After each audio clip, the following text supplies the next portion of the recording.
este encuentro, el primer encuentro del año 2025. Para los que ya están familiarizados con estos espacios, saben que año a año hemos ido ofreciendo diferentes propuestas, diferentes formas y diferentes temáticas para ir acompañándolos y para ir generando esta sinergia de encuentros y de intercambios en relación a diferentes cuestiones que atraviesan nuestra práctica clínica habitual o en relación a distintas temáticas. En esta oportunidad tengo la gran alegría de compartir un dato de color personal, pero que hace también a la presentación de quien nos va a acompañar, la magíster Susana Pereiro. Susana, estás por ahí conectada, cuando quieras encender la cámara, así quienes nos acompañan te pueden ver. Allá lejos por 2020, en plena pandemia, eh, la Facultad de Ciencias Psicológicas me invitó a través de rectorado, me invitó a hacerme cargo del decanato de esta facultad. Y bueno, ustedes recuerdan qué vicisitudes atravesábamos en esa época, qué dificultades, qué desafíos enormes. Y para la educación superior no fue menor tampoco el hecho de tener que migrar de formas de presencialidad, como en la carrera de psicología específicamente, donde, bueno, abruptamente fuimos trasladándonos a la virtualidad y a tratar de seguir formando futuros colegas en un contexto bastante adverso, no solo digamos, desde lo interno tecnológico, sino desde todo el contexto que se nos presentaba. Y estábamos atravesados por muchas vicisitudes de todo orden, económico, social, diversos.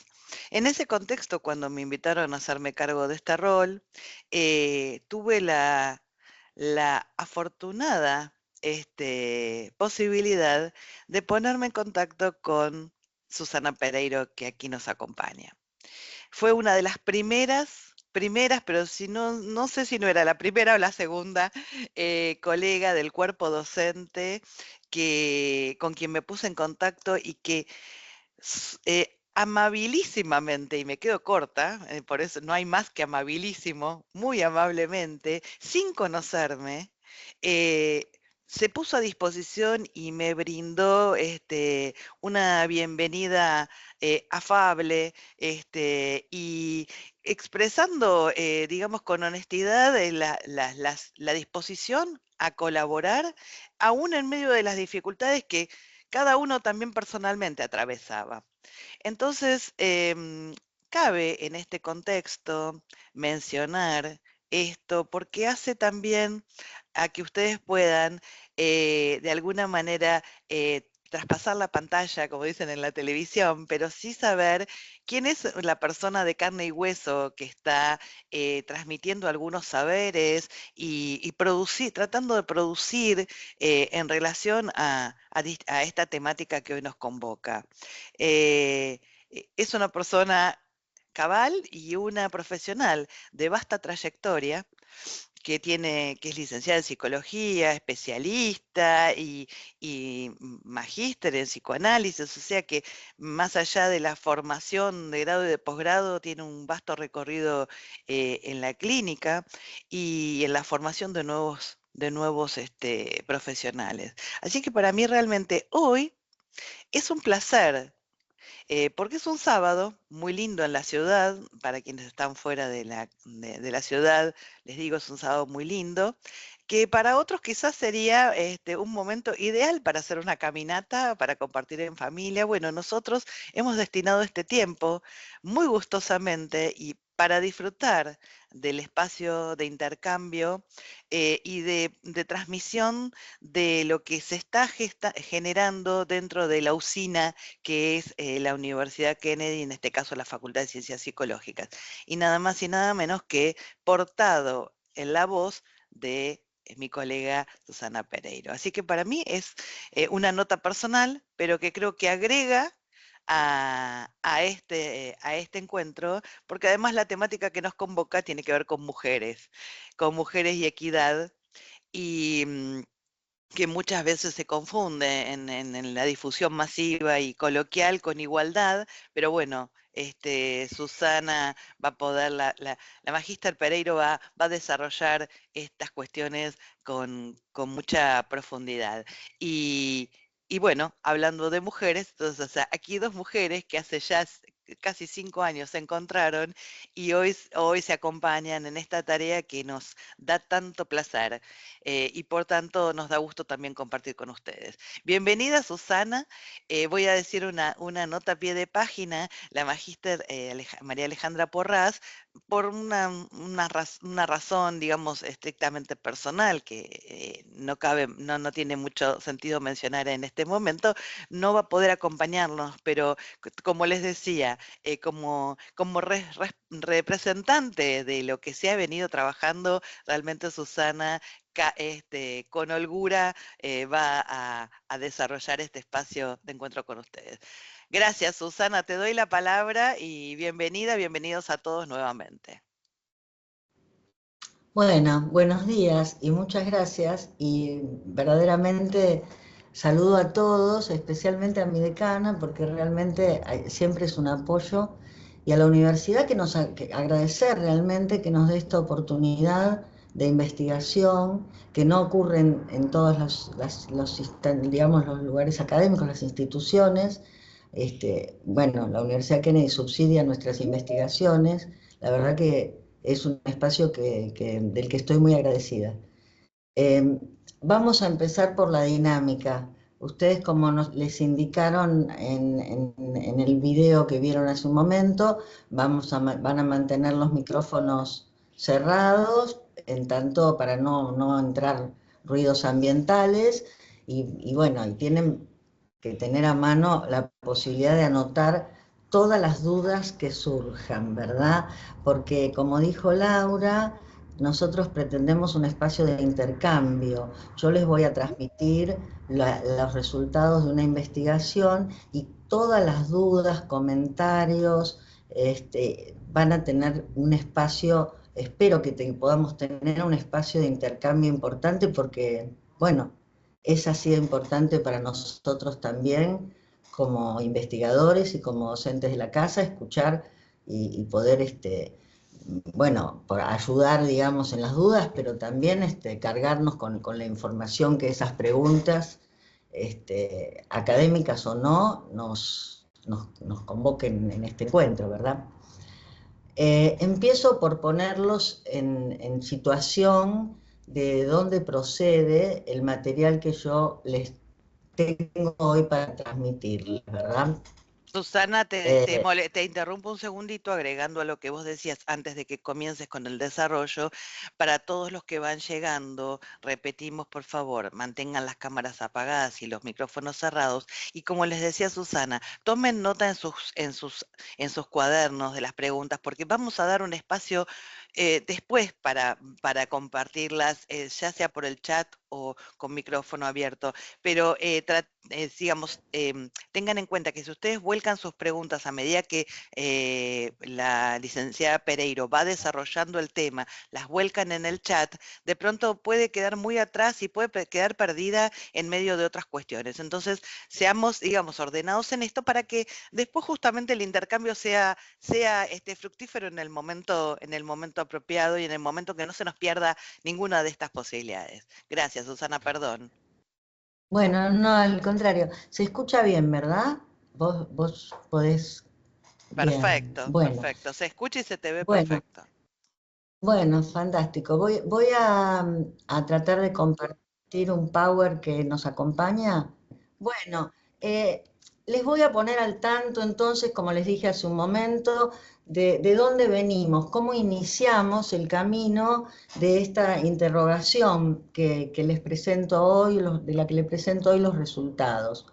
En tiempos cercanos a la pandemia, como bien decía Laura, iniciamos con el mismo equipo, la profesora Alejandra Porras, el profesor Speroni y el profesor Pampín, que es de la Facultad de Ciencias Jurídicas, la primera investigación sobre el problema de la equidad, En esa ocasión, centrándonos en el proceso de emancipación de la mujer en la Argentina, arrancando el análisis desde fines de 1800 hasta los días simultáneos con la investigación. 2023 terminó esa.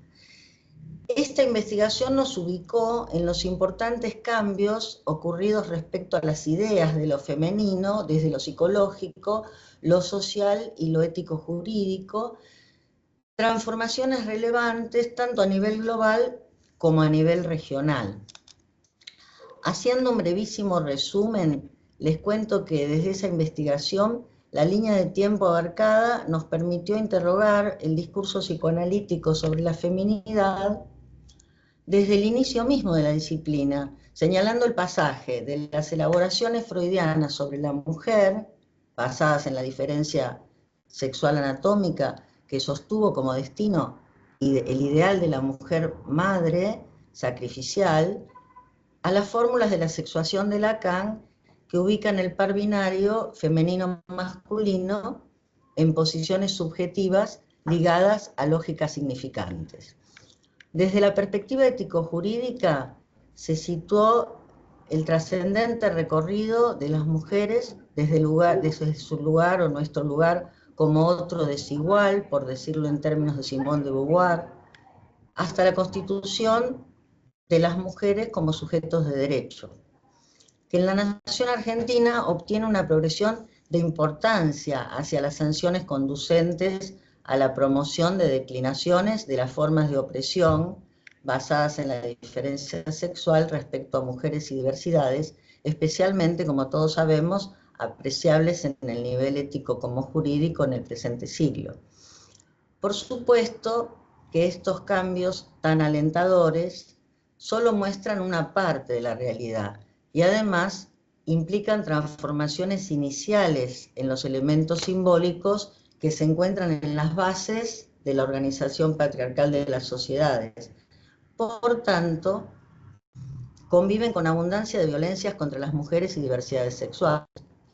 De hecho, la línea de investigación social en la intersección del problema de la equidad con las mujeres de los pueblos originarios, en esa investigación nos puso en foco una aberrante y arraigada práctica cultural, digamos, que perdura desde la colonización misma en la región norte del país.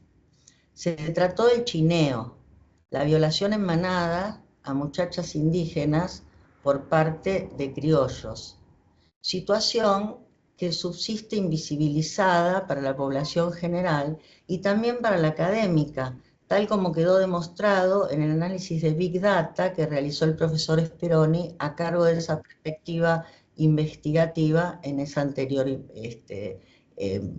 digamos, ocasión. Este aberrante hecho se sumó a otra contundente realidad, las cifras de femicidios en el territorio nacional, ya que sobre finales del 2023, cuando pensábamos la investigación actual, según el informe del Observatorio de Femicidios de la Defensoría del Pueblo de la Nación, se registraba un aumento respecto al año precedente, 2022, del 30% en los crímenes de género. Las cifras superaban las del 2020, año de pandemia. Les agrego más datos sobre los que tienen en pantalla del mismo informe. El uso de armas de fuego fue, por una amplia diferencia, el método más utilizado para cometer los femicidios. Dato directamente relacionado, según el observatorio, con los crímenes por sicariato. En segundo lugar, las víctimas fueron asesinadas a puñaladas. En 16 casos no se informó la modalidad del hecho porque el estado de descomposición de los cuerpos no permitió que se pudiera determinar en la autopsia. Hubo 2 casos de niñas cuya violación provocó sus muertes, considerando la violación como única modalidad. Y 22 mujeres fueron violadas antes de ser asesinadas. Si bien la franja etaria de las víctimas con mayor incidencia es de 31 a 50 años, y se detectaron 33 víctimas menores de 18, 10 de ellas menores de 12 años. En cuanto a las víctimas colaterales, se detectó que 191 niñas y niños quedaron sin madre a causa de los femicidios y fueron asesinadas 4 mujeres embarazadas. Solo en el 23% de los casos no hubo víctimas colaterales. Con estos datos llegamos a la indagación actual. Entonces, los importantes y alentadores cambios nos advirtieron sobre las ineludibles reconfiguraciones identitarias y vinculares de las mujeres, que por supuesto se constatan en la clínica, que también es nuestra informante soberana. Y la contundente presencia de violencias trágicas revelaron la persistencia de los patrones de dominio en su forma más feroz. Lo evidente nos condujo hacia lo más velado, orientando la investigación actual, de la que vamos a hablar hoy, hacia los elementos que podrían intervenir como operatorias de fragilización de las mujeres que intervienen más solapadamente, digamos, ¿no? Interrogamos, por tanto, las violencias simbólicas, como diría Pierre Bourdieu, vestigios de la dominación masculina que estarían interviniendo en los malestares subjetivos contemporáneos. El enlace se indagó desde 2 perspectivas, tal como encara tradicionalmente la investigación psicoanalítica. La investigación sobre el sujeto psíquico. Aquí reproduzco la falacia nominal, como dice Simone de Beauvoir, que oculta a las mujeres bajo el universal masculino, sujeto, no sujeta, que nos condujo al territorio de las identificaciones de género y también la interrogación sobre la cultura, es decir, sobre las condiciones que impactan, societarias, que impactan en nuestra vida actual, a nivel global, que es mandante, y en el plano regional, que es la perspectiva de esta investigación. Les pedimos, por favor, les recordamos que cierren sus micrófonos. Gracias. Bueno, abramos un poco entonces los 2 puntos de vista que acabo de mencionar, en torno a 2 conceptos, sujeto psíquico y subjetividad. El sujeto del psicoanálisis es obviamente el sujeto del inconsciente, el gran descubrimiento freudiano. Se trata de un sujeto dividido, descrito y definido desde distintas perspectivas durante todo el trabajo de pensamiento del psicoanálisis. O sea, no vamos a encontrar una definición de sujeto, sino prácticamente toda la obra va a apuntar a distintas perspectivas de descripción de lo que el psicoanálisis considera el sujeto. Por ejemplo, en la primera tópica freudiana, el psiquismo del primera tópica del psiquismo, el sujeto se expresa en las formaciones del inconsciente, en los lapsus, en los sueños, en los chistes, y se lee en la interpretación que intenta ser consciente de lo inconsciente. Cuando Freud agrega la segunda tópica, el yo-yo y super-yo le permiten describir mejor los dinamismos y los conflictos intrapsíquicos e intersubjetivos desde el entramado de las pulsiones. Respecto a Lacan, lo mismo, ¿no? Durante las primeras enseñanzas, las del retorno a Freud, va a pensar el sujeto desde las coordenadas estructurales, y luego, donde sin duda se nos pone más complejo, lo hará desde coordenadas topológicas. Pero fundamentalmente se trata de un sujeto que se construye en un largo proceso complementario, tal como lo denominó Freud, series complementarias, cuyos ingredientes son, recordemos, la dotación orgánica con la que el cachorro humano llega al mundo, más el mundo particular que lo recibe, que determinará las singulares experiencias infantiles que deciden las disposiciones libidinales. La historia eficiente, la historia traumática del sujeto psíquico que dejará mayores o menores vulnerabilidades y fortalezas para vérselas con los acontecimientos actuales. El otro componente de las series, es decir, la vida a sortear, digamos. Factores actuales serían eso. Decía, el sujeto vive en una cultura que imprime sus sellos, o sea, las formas históricas que operan como productoras de subjetividad, que tienen, como dice Castoriadis, su carácter constituyente e instituyente. Silvia Bleichmar, en un texto que desde ya les recomiendo a los que les interese el tema, que se llama El desmantelamiento de la subjetividad, estallidos del yo, que publicó Editorial Topía, lo describe así. La producción de subjetividad hace a un conjunto de elementos que van a producir un sujeto histórico, potable socialmente. Y pone de ejemplo la premisa, como la premisa que la consigna, digamos, como premisa societaria, como ejemplo, el ahorro es la base de la fortuna. Una propuesta de producción de subjetividad determinada por un Estado que se proponía una cierta acumulación de capital porque había mucha demanda de exportación y producción, por ejemplo. Respecto al capital, el cambio brutal que produce el siglo XXI quedó demostrado en un trabajo de investigación que dirigió el economista francés Thomas Piketty, que sostiene que la clásica fórmula que relaciona el capital como producto del trabajo fue rotundamente suplantada por los mecanismos financieros como productores de capital. Las fortunas, ahora se labran en otros circuitos. Piketty lo demostró en la Sorbona durante 15 años, de 1998 al 2013, los consagraron a estudiar la dinámica histórica de los ingresos y de las riquezas. Claro que en Argentina ya lo sabíamos, la plata no se hace trabajando, fue una información que recibimos hace rato. Las consignas que responden a tiempos históricos diferentes y determinan prácticas sociales distintas son elocuentes en nuestra vida y son de sentido común, las vivimos, digamos, desde esa perspectiva.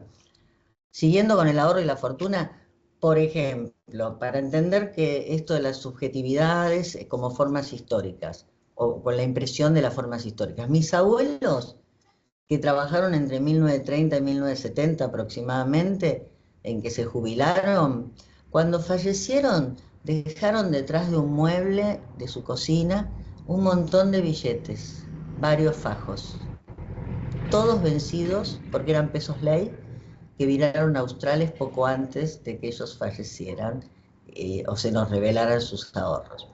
Los jóvenes actuales, en cambio, consultan a sus amigos economistas para ver si hacen un plazo fijo, compran algún dólar o invierten en esas raras monedas nuevas, aun cuando tengan sueldos escasos o magros. Entonces, lo que quiero transmitirles es que la producción de subjetividad tiene que ver con las formas históricas y, como decía Silvia Bleichmar en eso que les leí, hay una producción de subjetividad en Atenas, en Esparta, en la Argentina menemista, en este momento, ¿verdad?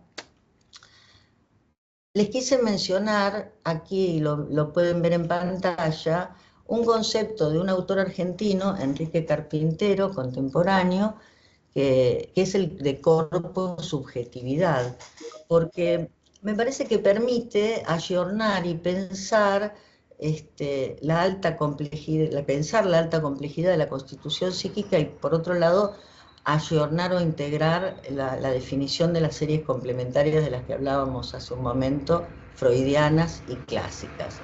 El concepto alude a un sujeto que constituye su subjetividad desde diferentes cuerpos, orgánico, psíquico y cultural.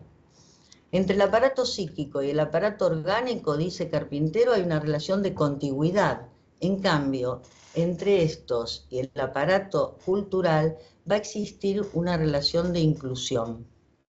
La subjetividad para él se constituye en ese entrelazamiento de espacios, lo intrasubjetivo que da cuenta de un aparato psíquico y orgánico, lo intersubjetivo, la relación con el otro, y la transsubjetividad, es decir, la relación con la cultura.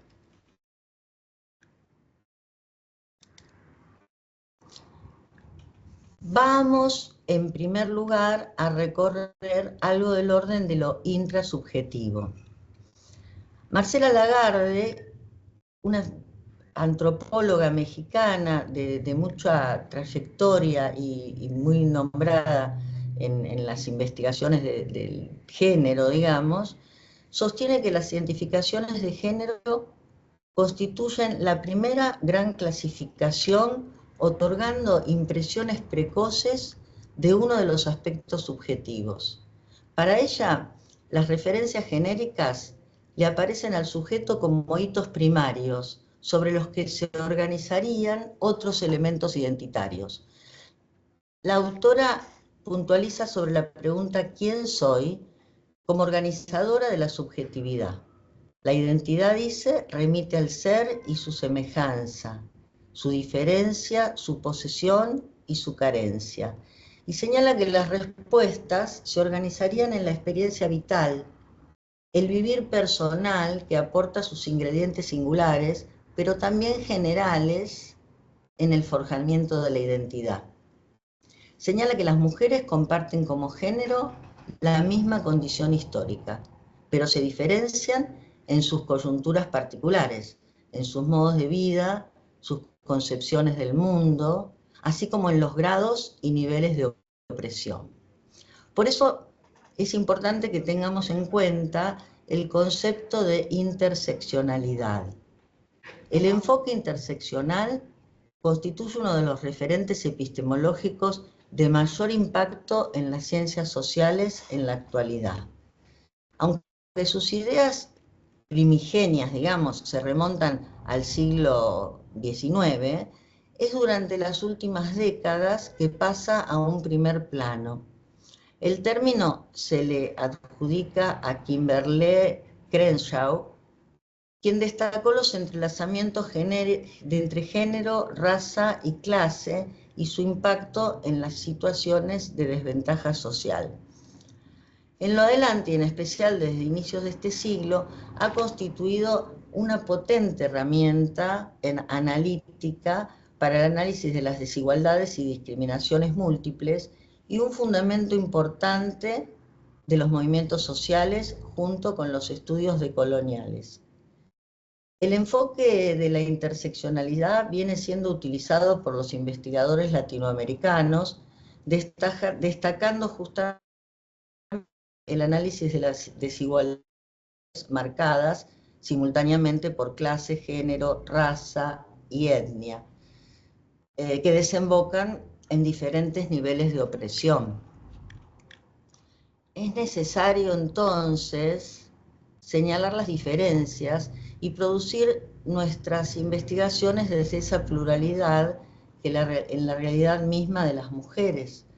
No obstante, esto no quita que existan lecturas que, haciendo abstracción de esas condiciones particulares de vida de las mujeres, describan características comunes, en gran medida entre ellas, porque por eso el concepto de los factores históricos influenciando en la construcción o constitución o en la producción de subjetividades, ¿verdad?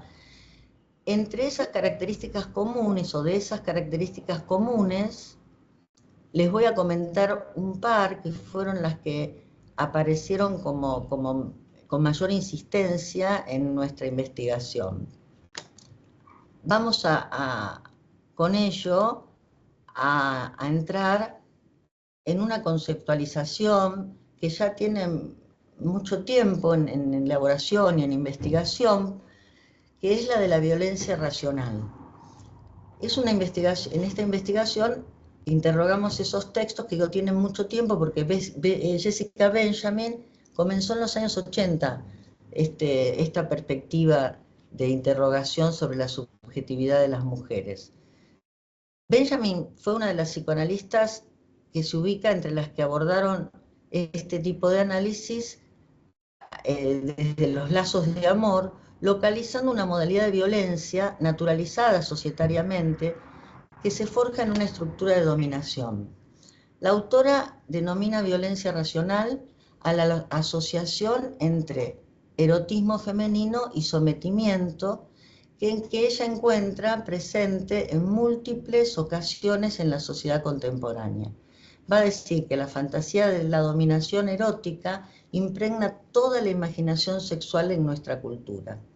Señala esto subrayando cómo la imagen de la dominación erótica, incluso la de la violación femenina, impregna la obra artística y las imágenes más sagradas de trascendencia religiosa desde siempre. Y aparece como un tema vital de la imaginación pornográfica contemporánea, donde las mujeres son regularmente representadas en lazos de amor.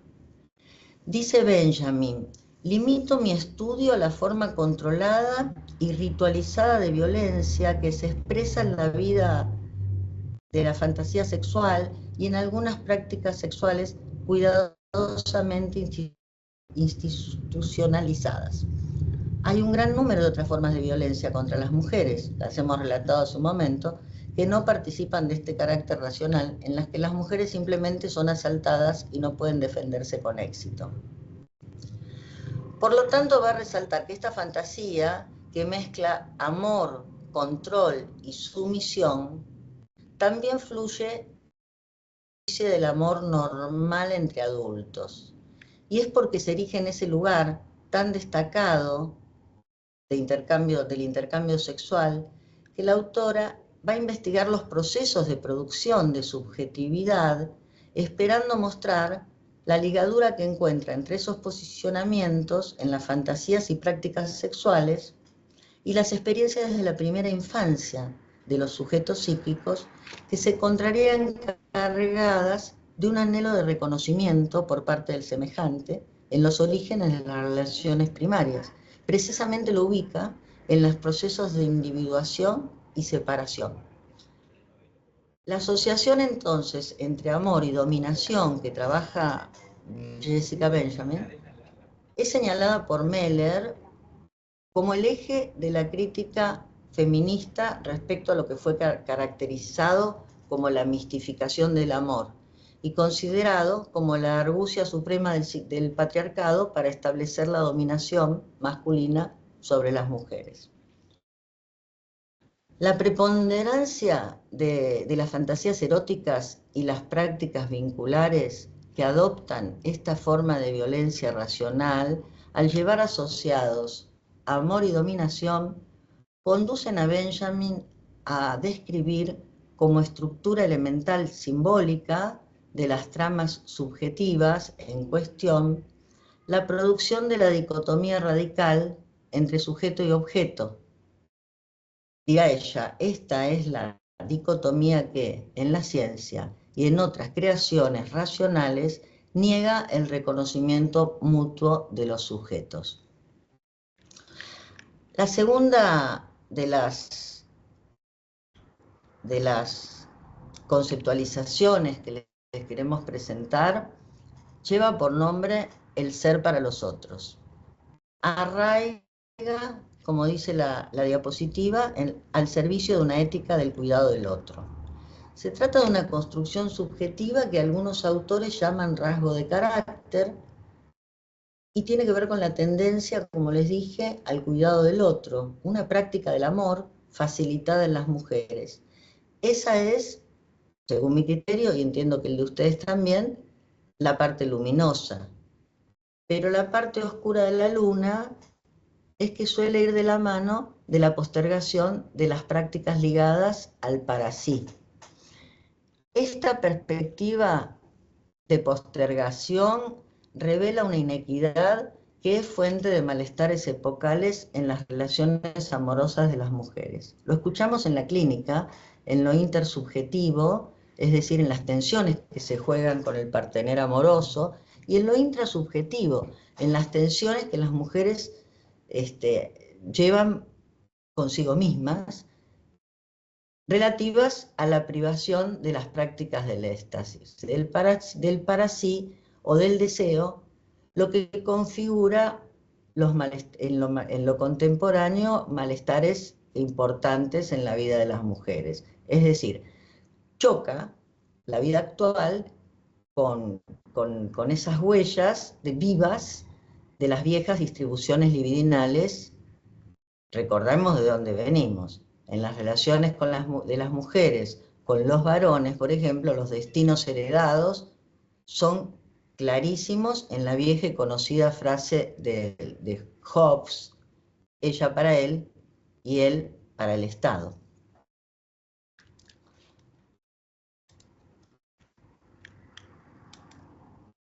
Desde el punto de vista entonces del sujeto psíquico, hemos seleccionado esas dos características que son las más mencionadas por los autores que investigamos, y desde el punto de vista de las subjetividades de la época, aquí les he puesto en pantalla algunas de las cuestiones que todos estamos viviendo, porque, bueno, también nos llega información desde nuestro vivir personal, y que creo que los autores están trabajando fuertemente desde distintas disciplinas.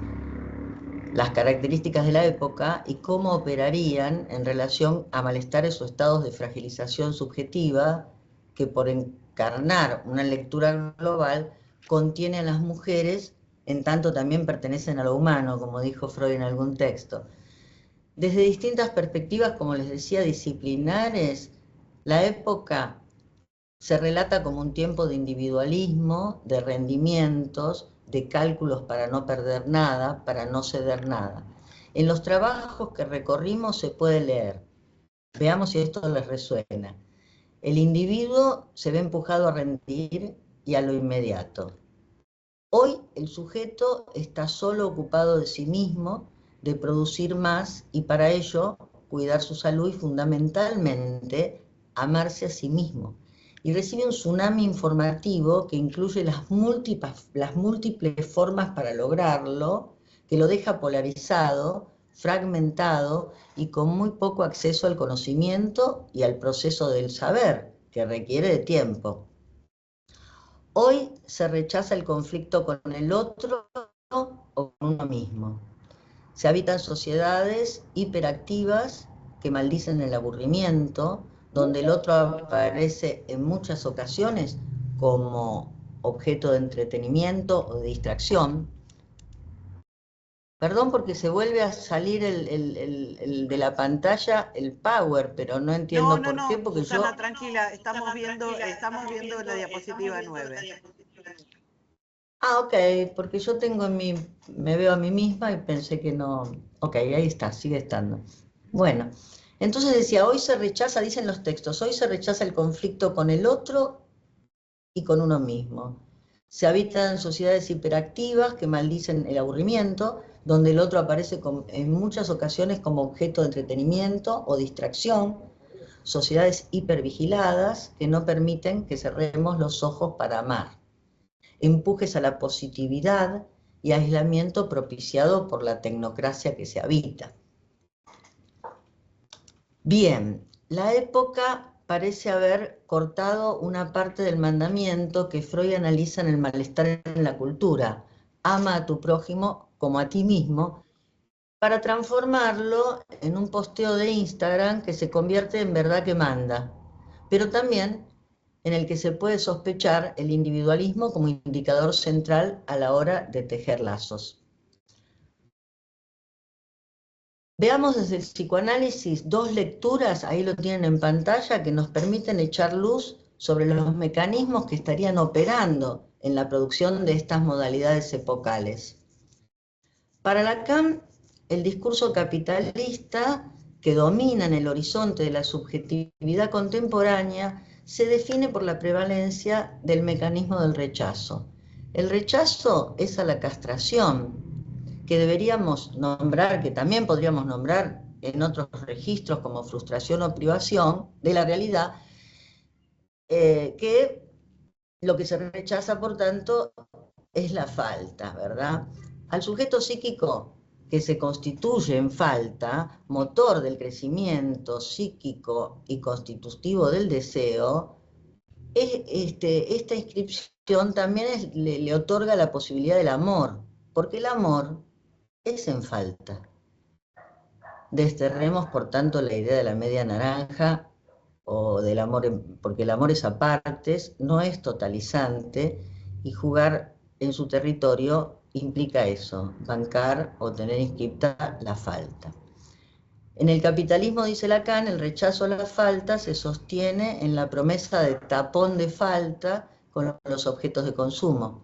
La propuesta de falta de la falta conduce también al narcisismo y su propuesta en la cultura, que es la de identidades o identificaciones absolutas, un sistema cerrado a la diferencia y por lo tanto al otro, donde reside en esta dificultad con la diferencia y el otro, donde reside el quiebre de los lazos intersubjetivos. En la descripción freudiana del mecanismo paranoico también se sitúa el rechazo y la fijación al narcisismo entre los factores que desencadenan la proyección del odio propio al otro, lo cual convierte al otro en perseguidor o enemigo. Recuerden los que cursaron la psicopato, entre los presentes, cómo era la fórmula. Yo lo odio, cambia por él me odia y por lo tanto me persigue. Algunos estarán recordando esos exámenes, ¿no?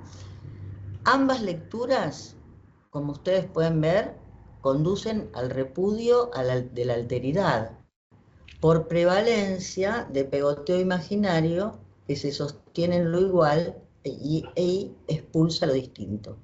El otro es diferente, y es la diferencia lo que no puede inscribirse como falta para soportar la alteridad. Desde la experiencia del amor se puede pensar la castración, porque es la puesta en juego de la castración justamente como una forma de la falta de objeto, lo que nos impulsa al encuentro con un otro. Es decir, no hay amor sin falta, y es la castración la que opera como posibilidad del amor. Al recusar la castración, el capitalismo, tanto como el discurso paranoico, expulsan el amor. La impronta narcisista de la época opera también en las bases de este tiempo de imperio de las imágenes. También un atentado contra el amor. La insaciable explotación mercantil del goce de la mirada, enlazado al protagonismo que aflora en el mundo omnivoyeur, resulta en que el predominio del goce de mirar y hacerse mirar se produzca a la manera, como dice Lacan, de mírenlos como gozan. Bajo este escenario, la demora de la contemplación amorosa aparece rechazada. El amor que se construye, que nos compromete con el otro, que forma lazo, pierde protagonismo.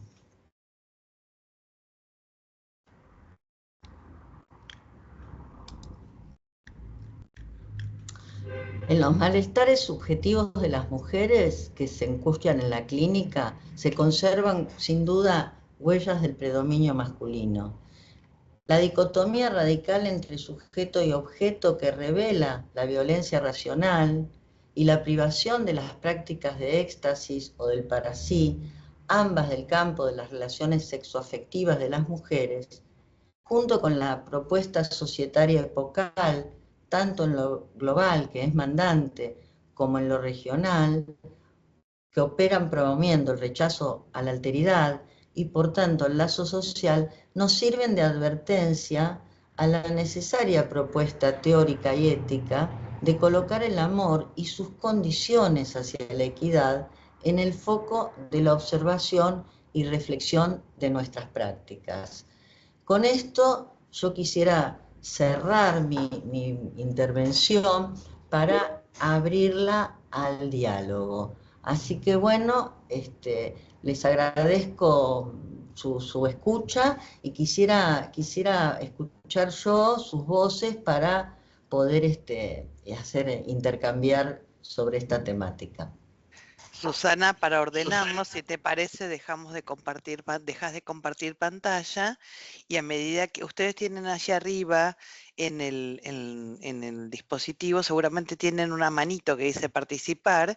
Si quieren participar, pueden levantar la manito, cliquear en la manito y les vamos dando la palabra y abrimos micrófono para las preguntas o comentarios. Ok. Ahora se trata de dejar de compartir y de ver cómo hacerlo.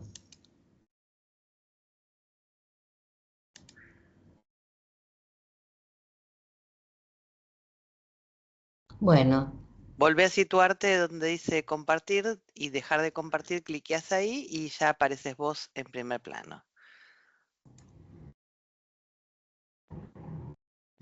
bueno, paciencia. Mientras tanto, ustedes vayan pensando las preguntas, si quieren volcarlas en el chat, alguna en el chat, y si no, si quieren levantar la mano y vamos participando. Aquí ya tenemos la primera manito levantada de Julieta. Julieta, si querés encender la cámara y tu micrófono, te vemos y te escuchamos. Hola, ahí no sé si se me escucha. Se te escucha perfecto. Bueno, Bueno, nada, primero como, hola, Su, siempre agradecer hola, que la Juli. verdad que me parece muy, pero muy bueno tocar estas temáticas en un ámbito tan importante como la FACU, porque, bueno, están en este momento aparte muy cuestionadas, ¿no? Todo lo que tiene que ver con diversidad, feminismo. Así que la verdad que es súper interesante, me encantó. Y quería pedirte, si podés, saber un poco más del concepto de violencia racional. La verdad que yo es un concepto que no tenía y también estoy escribiendo sobre este tema y me llamó muchísimo la atención, me pareció súper interesante. Si tal vez podías decirnos algo más. Sí, sí, puedo. A mí me parece que efectivamente es un concepto que está muy trabajado, como les dije, hace mucho tiempo, y que tiene un interés. Por un lado, digamos, la fantasía que explora Jessica Benjamin como predominante, digamos, en nuestra sociedad, no cabe duda que también nos revela malestares que surgen en la clínica cotidiana, pero me parece que lo que yo apuntaría a comentarte es que hay una relación que ella establece que tiene que ver con el reconocimiento del otro. ¿Viste cuando uno se pregunta por qué ese posicionamiento subjetivo? ¿Por qué de los dos lados, digamos, tanto del lado digamos, sometedor, por decirlo de algún modo, del criterio más sometedor, como del sometido? Y Jessica Benjamin hace una interrogación allí en los momentos de alienación y separación y en el reconocimiento del otro. Esto me parece que para nosotros en la clínica es un dato muy importante, ¿verdad? Pero digo, si estamos ahí escuchando esa construcción subjetiva que hace al dominio, vamos a encontrar esta línea, digamos, de pensamiento que tiene que ver con el reconocimiento de los otros primordiales, ¿viste? Que quedó como coagulado en, bueno, todos sabemos que la sobreadaptación va a tener que ver con eso, ¿verdad? Con agradar o con entregar al otro algo de donde es reconocido, aunque fuera como objeto, ¿verdad? Me parece que por ahí encuentra como las partes más interesantes o que más nos pueden servir a nosotros como clínicos. Vos que estás, digo esto porque habrá entre nuestro público gente que no tiene, digamos, la práctica disciplinaria, pero vos estás trabajando en eso porque vas en ese camino, ¿verdad? El de la clínica psicoanalítica. Tenemos la manito levantada de Sonia Zurita. Sonia, Bueno, buenos días. Bueno, quería participar desde mi pequeño apunte que hice con lo que pude investigar. Un aporte de Jessica Benjamin es las relaciones marcadas por desigualdad en el reconocimiento, por ejemplo. Las mujeres tienden a ceder, a sostener al otro, y la necesidad de relaciones con reconocimiento mutuo. Pido disculpas si estoy un poco nerviosa, pero bueno, no es fácil compartir esto, pero sí no quería dejar de hacerlo. Bien, ok. Exactamente, vos ligaste ahí, volveme a repetir, volvemos a decir lo que leíste, por favor. Por ejemplo, el apunte que yo tengo del aporte de Jessica Benjamin en cuanto a lo escrito por ella, que leí algo, son las relaciones marcadas por desigualdad en el reconocimiento. O sea, siempre las mujeres tenemos que poder un poco más, y aún así, hasta en lo cotidiano, a veces, o en la mayoría de las veces, no es reconocido, ¿no? Porque siempre, y en nuestra cultura, el hombre es el que era el que podía todo, el que sabía todo y el que había que escuchar y respetar. Nosotros seguimos peleando nuestro lugar desde lo femenino, ¿no? Porque siempre las mujeres podemos y podemos. Entonces hay que ir demostrando que podemos. No solo el hombre es el que puede, sino las mujeres también podemos, y un montón. Porque a veces tenemos tareas en lo cotidiano que podemos ir a buscar los chicos, podemos trabajar, podemos hacer la comida, podemos y podemos. El hombre trabaja, viene, y hay que respetar y sostener eso. Ese es mi punto de vista en cuanto a lo que pude leer y el enfoque psicoanalítico de lo que es la mujer y el hombre, ¿no? Quizá estoy equivocada y quisiera que me lo digan. Mira, me parece que en realidad vos ahí estás ligando exactamente las dos cuestiones, ¿verdad? Que pusimos como en el foco de lo que hemos encontrado como características, no exclusivas, pero sí como las más, como dije, nombradas, las más trabajadas, como características de algo del género que tiene que ver con las mujeres, y que tiene que ver, como dijimos, con las formas, las formas históricas que imprimen los momentos de vida de las mujeres. Obviamente vivimos en una constitución ordenada patriarcalmente, y con eso, digo, vos estás ligando lo de Jessica Benjamin, que tiene que ver con el reconocimiento y el lugar de sometimiento en lo erótico y en lo personal, en las relaciones vinculares, ¿verdad? Porque digamos, una cosa y otra se trata de las relaciones sexoafectivas, que pusimos en el centro de la escena porque, o sea, venimos, como les dije antes, de los femicidios, de ese trato aberrante que encontramos como invisibilizado en el norte de nuestra región, como yo les señalé, el chineo. Digo, sin duda el lugar de objeto de la mujer que Benjamin trabaja está en el centro de esa escena, pero también está esto otro, que me parece que es lo que vos señalás, que es el ser para los otros.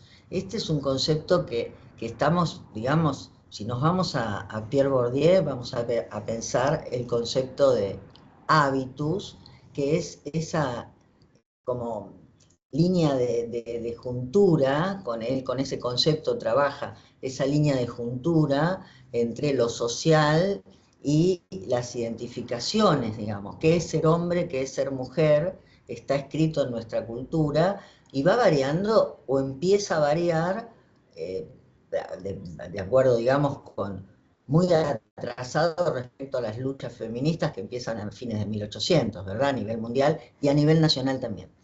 Entonces, lo que vos decís, esto del hacer todo, del hacer todo por el otro, se expresa más bien en esta construcción subjetiva que tiene que ver con que hemos llamado, o que se llama el ser para los otros. Pero el ser para los otros es una práctica del amor, o sea, no podemos cuestionar, me parece a mí, ¿no?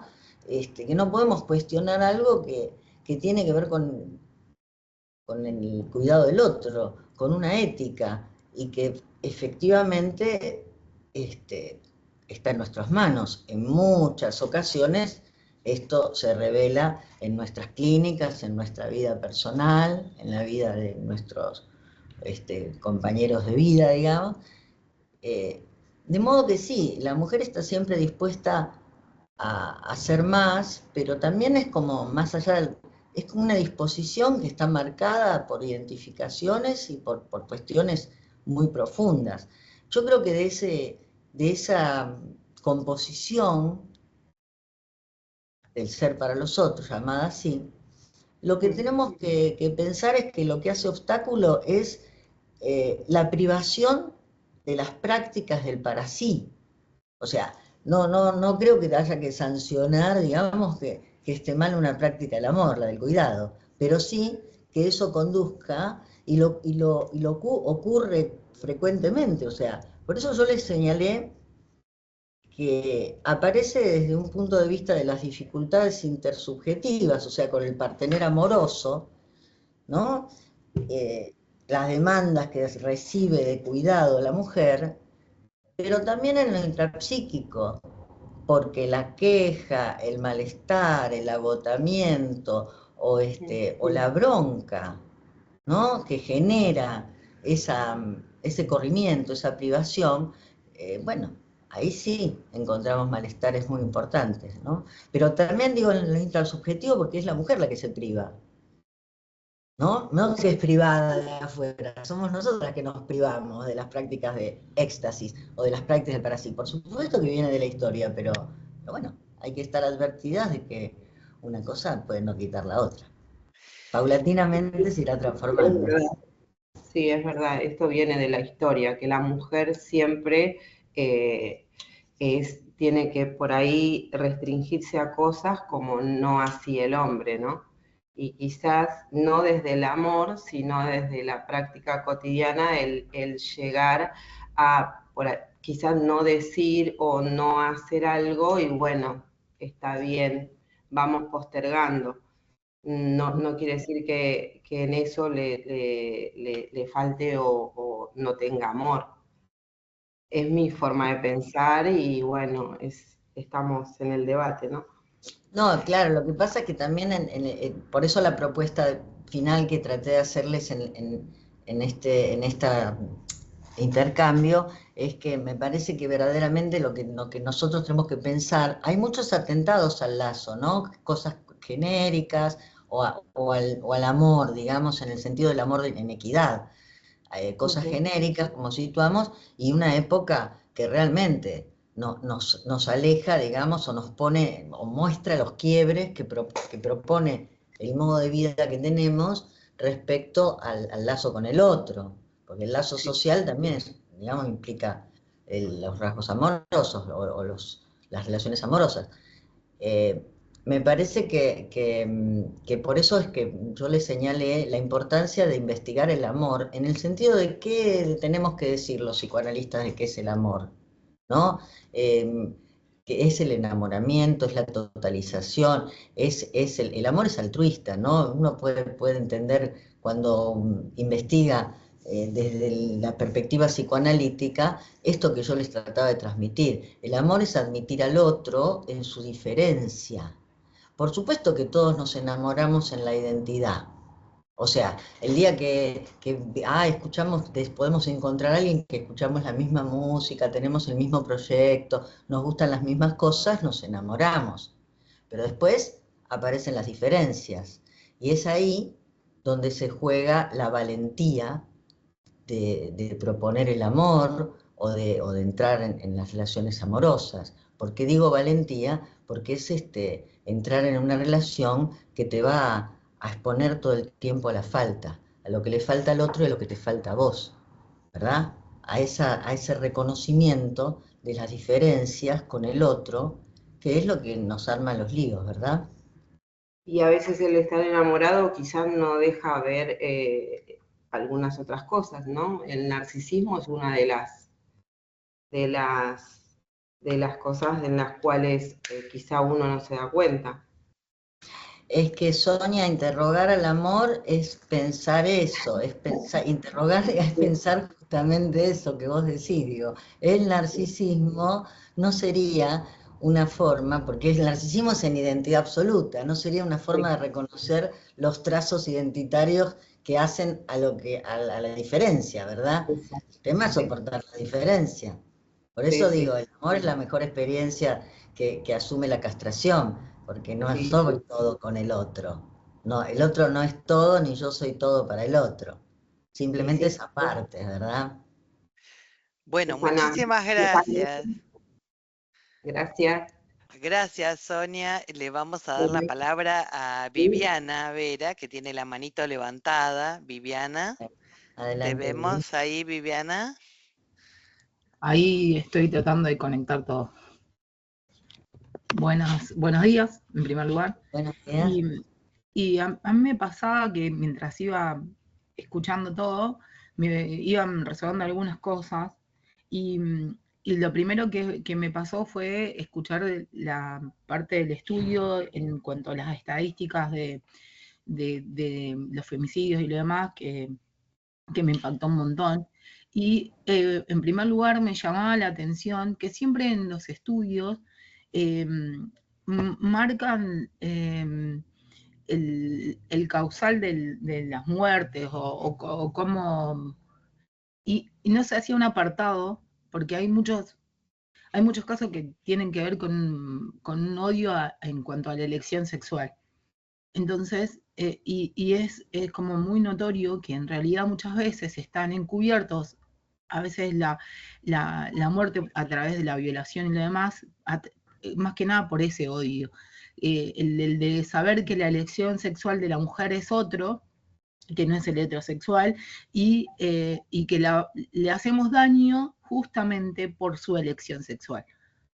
Eso por un lado. Y después, o sea, me quedaba pensando también un poco que pasando la charla y todo lo demás, esta cuestión de la postergación en cuanto a las mujeres, en cuanto a su profesión o algo, el retraso en el estudiar, tal vez creo que capaz que me sentí más identificada porque yo retomo la universidad después de un montón de años, pero, o sea, nunca lo había, nunca lo tomo como algo que ha sido impuesto, sino es una elección. Creo que es casi que hasta natural que nosotras como mujeres tratamos de primero cubrir otros espacios y después nos damos a veces el espacio propio. Entonces es muy común tal vez esto. O sea, es grato encontrarte con profesionales muy jóvenes, ni hablar, pero la mayoría, creo que por una cuestión cultural, tratamos de estudiar o de cumplimentar nuestra vida profesional, capaz que tiene que convivir con la vida familiar o la maternal y todo lo demás, entonces se termina dilatando todo. Que son las dos cosas que más me impactaron en realidad, y por eso no sé si era el comentario, no era una pregunta, sino que a veces es como que siento que en los estudios la parte de los crímenes o de los femicidios solamente por odio con respecto a las elecciones sexuales, creo que pasan como desapercibidos o no se tienen tanto en cuenta. Sin embargo, Viviana, vos captaste el centro de la escena, porque el rechazo a la diferencia con el otro es lo que, digamos, se muestra en el odio. El odio, los crímenes son de odio o son de posesión, ¿viste? Y tiene que ver con esto que estamos trabajando, por eso vos captaste eso por un lado. Y por otro lado, es verdad, también en tu vida, lo que vos contás, digamos, refleja la experiencia de las mujeres que, bueno, nos dedicamos a la crianza, tenemos un montón de trabajo más, porque todavía sigue en manos. Volnovich, por ejemplo, Juan Carlos Volnovich, que es un psicoanalista muy prestigioso, que todos respetamos mucho, yo personalmente me interesan mucho sus lecturas, dice que en realidad no va a haber equidad en las relaciones digamos, familiares o en las relaciones amorosas, si no hay una mejor repartija, digamos, de las tareas de cuidado y de las tareas de crianza. Porque es cierto que los muchachos participan mucho más, no cabe duda, pero va a tardar mucho tiempo en deconstruir nuestra sociedad, en deconstruir esos discursos que nos dejan como absolutamente de ese lado, ¿verdad? Las tareas de crianza siguen siendo predominantemente femeninas, aun cuando los chicos participen en el chat de mamis, o de papis, digamos, en la Es que en escolaridad y realidad demás no existía. hay Perdón, una cuestión, creo que tiene que ver que hay algo que biológicamente eh, es imposible, porque ¿cómo explicamos a un varón que por más que quiera participar, que es lo que corresponde en realidad? Porque a veces está como muy de moda esta cuestión de, ay, qué buen padre que es porque hace tal cosa. O sea, en realidad la paternidad o la maternidad debería ser compartida y no debería ser algo que tenga que premiar al varón porque cambia un pañal o porque por lleva a un niño a la supuesto. escuela. Porque Por nosotros lo hacemos casi que naturalmente y creo que es una demanda que recibimos solo por ser mujer de nuestros hijos. Que no lleguemos tarde a la escuela, que lo demás cosas, que los valores se les permite muchas veces porque qué buen padre que es, porque además de trabajar, lleva al niño a la escuela. Como que me parece que a veces esta cuestión biológica nos condiciona a que a veces no le podamos explicar al varón lo que es llevar un niño en el vientre. Entonces, ahí está la desigualdad ya del arranque.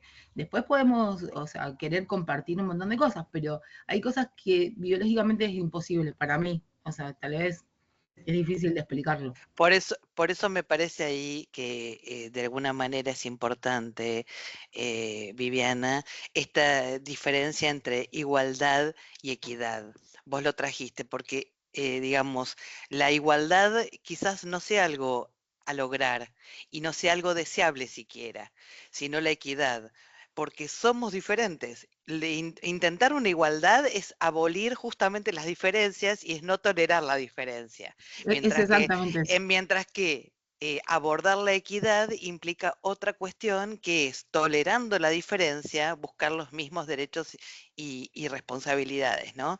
Entonces me parece que ahí es una gran divisoria de aguas entre dos conceptos que a veces se usan intercambiablemente y no significan lo mismo. Perdón, Susana, si agregué algo que no sé si es pertinente a lo que vos estás planteando, pero Muchas bueno. gracias. Me parece que sí, perfecto lo que decís, es verdad. Nosotros usamos el término equidad porque es partiendo de las diferencias, o sea, es obvio que hay cuestiones que, como señala Viviana, que tienen que ver, ella dice, con lo biológico, con lo biológico, con lo subjetivo, y que no está mal que las tareas, no es que estamos condenando que las tareas de cuidado estén a cargo, ¿no? Y menos de crianza, sino que la participación va a ser paulatina y va a ser, empieza a construirse. Uno realmente se marcan muchas diferencias cuando escucha varones y mujeres de distintas generaciones, ¿verdad? Y yo creo que este comienzo, bueno, va a llevar largo tiempo constituir estas relaciones que Volnovich dice de equidad en relación a la crianza, por ejemplo, que era lo que vos traías, y por lo tanto también a la postergación de esas prácticas del para sí, como estudiar, como vos decías, ¿no? Que es la oportunidad que te estás dando en este momento. Sí, Fantástico. yo creo que en realidad como también somos una Ampliaste tus sociedad muy prácticas joven, del deseo. ¿Perdón? somos una sociedad muy joven también. Exacto, sí, exacto. Bueno, En este muchísimas sentido, gracias. Muchísimas gracias, Viviana. Le vamos a dar la palabra a Dani Céspedes, que está conectada levantando la manito también. Hola, Dani. No te podemos ver, no te podemos escuchar. Ahora sí. ¿Me escuchan? Sí, ¿no? sí. Ahora Perfecto. sí. ¿Cómo están?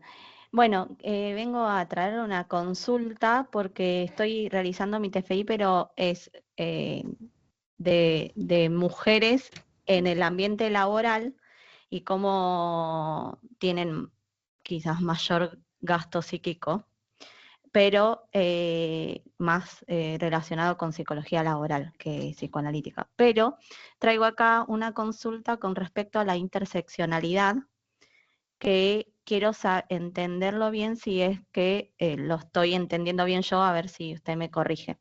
La interseccionalidad tiene que ver con una cuestión, por así decirlo, yo la asocié con privilegio. Por ejemplo, un hombre blanco heterosexual tiene diferentes privilegios que una mujer blanca heterosexual.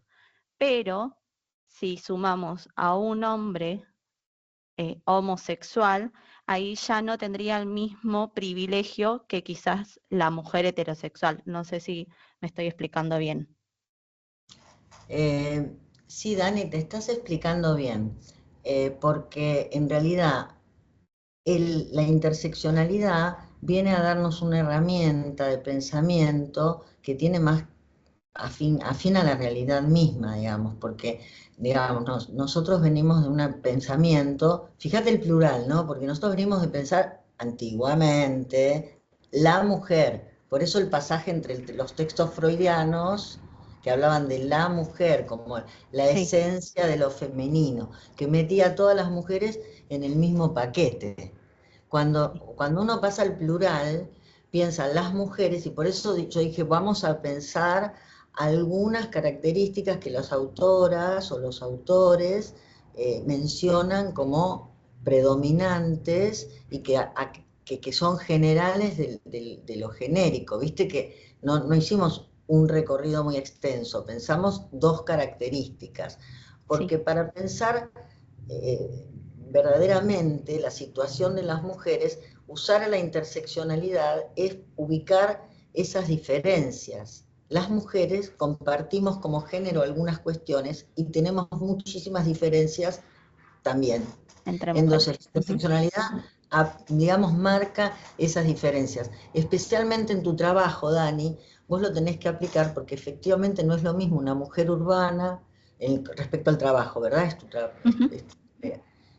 No es lo mismo una mujer urbana de clase media en la ciudad de Buenos Aires, una jueza de la nación que trabaja en, no sé, en tal fuero, que una mujer originaria o una mujer de una clase más oprimida, que tiene otros condicionamientos. En el trabajo eso es como, sin interseccionalidad no podrías ni pensarlo, ¿verdad? Claro, verdad.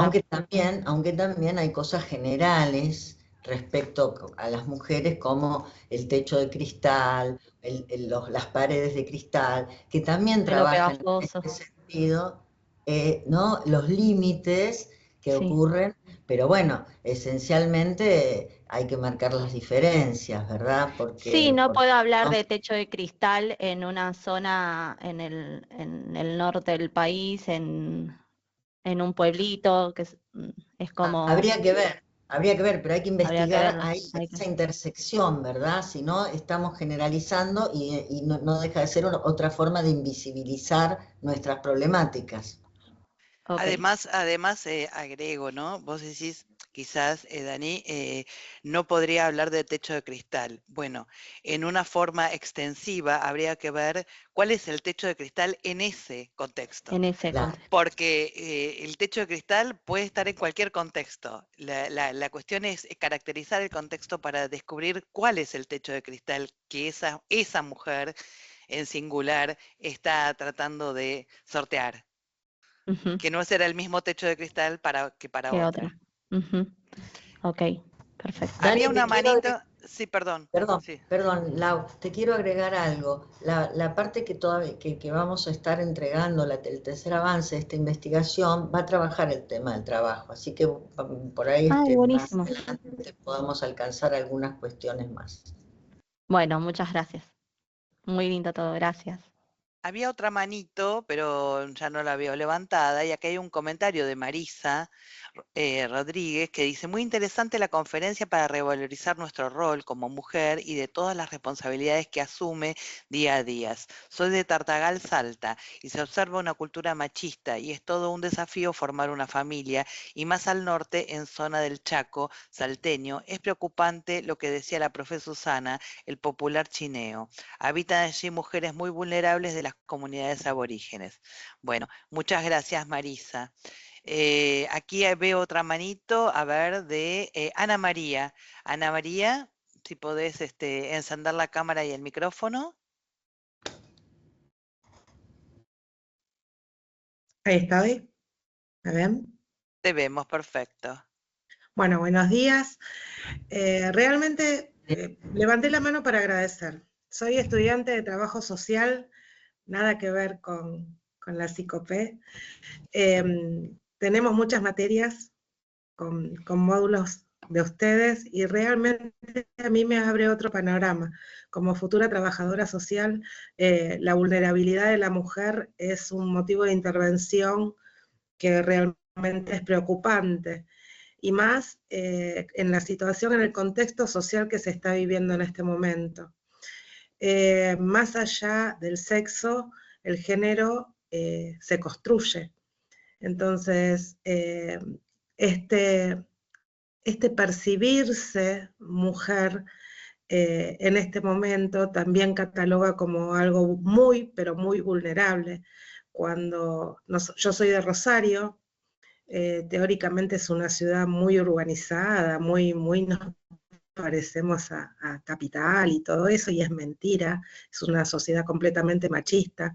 Trabajo en una empresa eléctrica donde hasta hace 10 años el ingreso era de 30 varones por una mujer.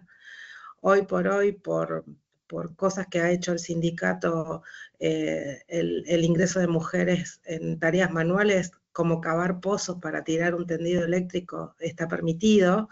Entonces fue un logro muy grande. No sé, son pavadas quizás, pero que hicieron deconstruir la mentalidad machista de un círculo que era avasallante. Trabajar en un lugar con varones, con muchos varones y con una cabeza muy cerrada, hoy por hoy lo vivimos desde otro lugar. Sí, me sentí muy identificada con lo que dijo la compañera, tengo 56 años, estoy empezando el tercer año de la licenciatura en trabajo social, y primero fui esposa, después fui mamá, después me separé y fui cabeza de familia en un contexto del 2001, donde, sí, y con chicos, hoy mis hijos son grandes, hoy volví a apostar al amor y me casé. Separo muchísimo eso del enamoramiento y el amor es una construcción. Y bueno, quería dar mi testimonio porque realmente yo lo veo desde otro lugar, no desde la psicología. Me ayudaron muchísimo, muchísimo cuando daban conceptos, cuando hablaban de Bourdieu, del hábito, y realmente quiero agradecerlo de corazón. Entré porque me llegó un mail de la facultad y nada, me interesó el texto. Gracias por escucharme, gracias por todos los que están, porque son un montón.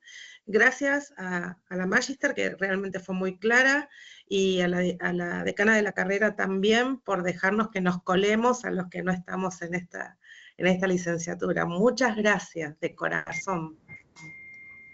Ana, de ninguna manera sos colada, eso de ninguna manera. Esto lo organizamos y Laura, participando de la organización, estuvimos de acuerdo con que fuera abierto, porque me parece que eso también son nuestras intersecciones, ¿verdad? O sea, tu disciplina no es el psicoanálisis, la de muchos que están aquí en esta reunión no lo es, y yo traté de transmitir con bastante sencillez para no meternos. Alguien me dijo, voy a entender o va a ser todo muy cerrado. Yo dije, no, digamos, se trata de transmitir, hay que tratar de entender. Espero haber estado a la altura de mi intención de transmitirles cosas que después se pueden profundizar. Disciplinariamente tendrán como bueno, otra escucha y demás, pero de ninguna manera estás colada. Me parece que tu trabajo además está en el centro de la escena de nuestra temática, trabajo social.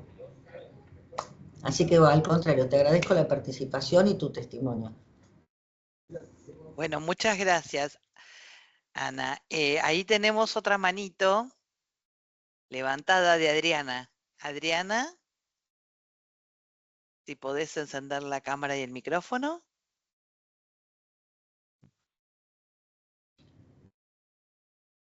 Ahí está Adriana. A ver, Estoy intentando, pero sí, tengo tantos problemas con la tecnología, chica. A ver si se puede ver. Sí, se va a ver, ahí estás, mira, ahí estás, Adriana.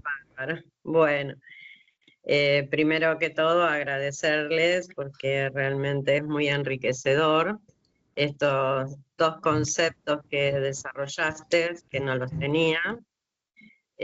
Sí, el de la interseccionalidad sí lo conocía, y estuve leyendo también para mi TFI mucho de estos temas, ¿no? Por lo histórico del feminismo, y estaría de acuerdo en casi todo, pero bueno, quiero decir mi opinión en el desacuerdo también, sabiendo que se aceptan las diferencias, y bueno, yo creo que las tareas de cuidado, al igual que muchos autores lo exponen, van incluidos en esto de darle los peores trabajos a las mujeres, los más mal pagos, y como se incluye dentro de la explotación, ¿no? Porque si alguien tiene que trabajar, se paga. En cambio, si vos lo haces para tu familia, es un trabajo no pago.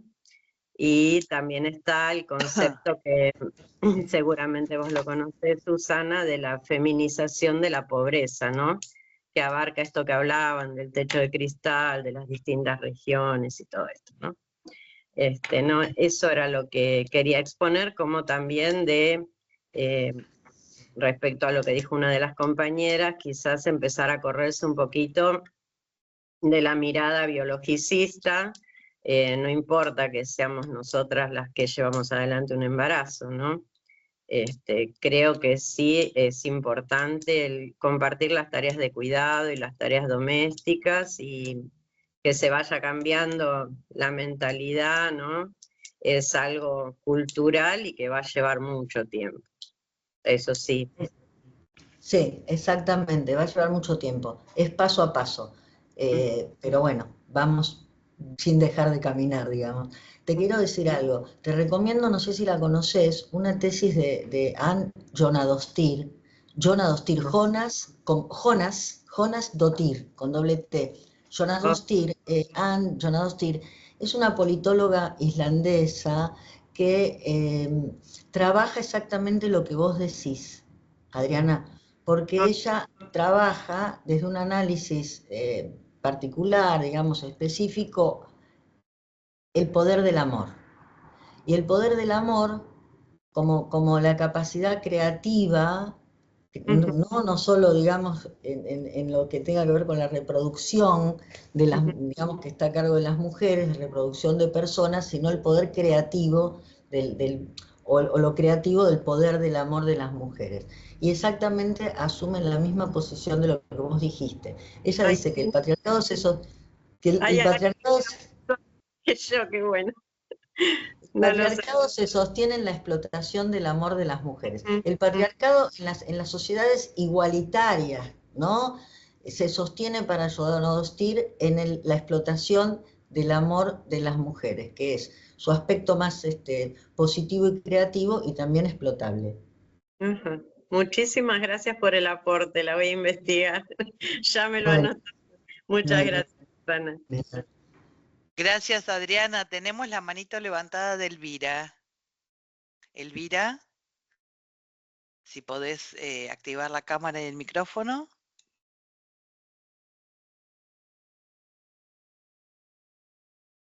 Muy bien. Te escuchamos, Elvira, ¿estás muteada? ¿Ahora? Ahí estás, sí. Buenas tardes.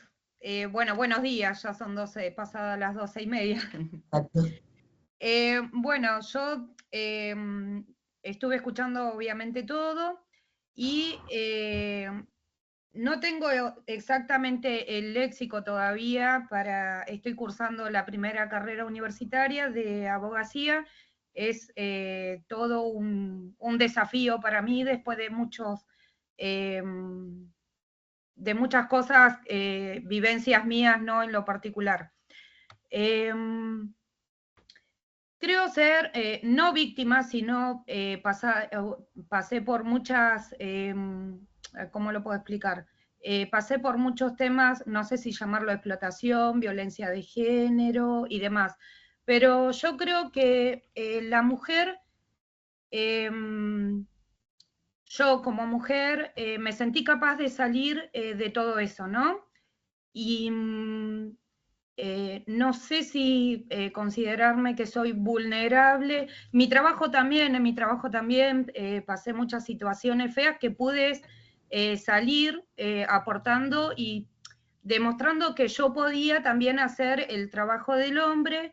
Tuve compañeros homosexuales y que ellos también al trabajar, yo soy personal policial, tengo mi compañero que es homosexual y yo las veces que necesité de su ayuda para con un delincuente o demás, él no se sintió femenino, o sea, no se sintió mujer, digamos. Yo hablo mucho con ella, bueno. Y bueno, eso es uno de los puntos que yo creo que pasa todo por la cabeza de uno, ¿no? Siempre. Con relación a la violencia de género, porque ingresa todo, ¿no? Lo laboral, lo económico, lo psicológico y demás. A veces uno, por razones de... no sé si por gusto o por, no me sale la palabra ahora, por eso le digo, me falta el léxico para todo esto, por necesidad, se mantiene en un lugar donde yo le pido perdón porque justo vino el papá de mi hija a buscarla, pero sí, pero justo, decirle que ya te abro.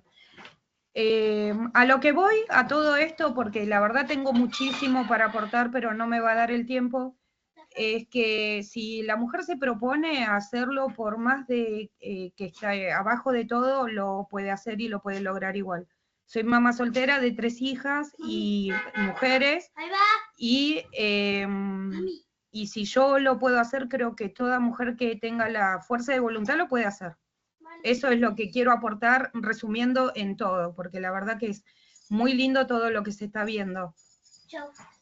Bueno, muchas gracias por tu comentario, Elvira. Quiero decirte que sé que estás ahí en una práctica de cuidado justamente, y bueno, te quiero decir solamente esto. Hay una diferencia que quisiera que vos investigues o produzcas más, porque bueno, dos cosas te quiero decir. Una es esta, que tiene que ver con las ligaduras de género, o sea, que es como alguien se percibe respecto al género, que tiene que ver con la identidad, con lo identitario, ¿no? Pero como dijo hace un momento una de las integrantes de este panel, digamos, tiene que ver con sentirse mujer, percibirse mujer, por lo menos incluso desde la ley argentina, ¿verdad? Que sanciona esa las identidades de género. Pero vos hablaste de homosexualidad, y eso tenés que diferenciarlo. Una cosa es lo identitario, cómo te percibís, si te percibís hombre, mujer o cualquier otra cuestión, ¿verdad? Y otra es con quién te gusta compartir las relaciones, o gustás de compartir las relaciones sexoafectivas, que indicaría si el objeto es heterosexual o homosexual. Solamente decirte eso, y lo segundo es que tu trabajo, sin duda, está tan ligado a las problemáticas más trágicas que hemos recorrido, así que debes tener como impresiones y datos muy importantes al respecto, porque siendo personal policial, el tema de las violencias, ¿no? Parece que no pudo seguir escuchándonos. Está escuchándonos, pero no está con la cámara, claro, con no el pudo. micrófono. Bueno. Sí, perdón. Ahí vamos. Gracias. De nuevo. Yo me estaba por perder esta charla justamente porque el papá de mi nena no sabía si venir a la mañana, y bueno, dependía de todo esto. Igual me conecté, igual lo pude lograr, así que es un gran logro y un gran avance. Gracias. Bueno, Muchas gracias entonces por tu participación que requirió de más esfuerzo, Elvira. Bueno, no tenemos más preguntas ni comentarios en el chat. Tenemos simplemente un comentario que dice, ayer vi una película, los dice Andrea, ayer vi una película en Netflix sobre la madre Cabrini, el fiel reflejo de una lucha con el poder del amor ante una sociedad del 1800. Y agradecen y felicitan a Susana por esta exposición tan clara y por compartir. Preguntan si queda grabado y lo podés encontrar en la web, en la sección de novedades y noticias de la Facultad de Ciencias Psicológicas, donde estará colgado este encuentro en breve seguramente. Bueno, Susana, te dejo las últimas palabras de cierre a vos.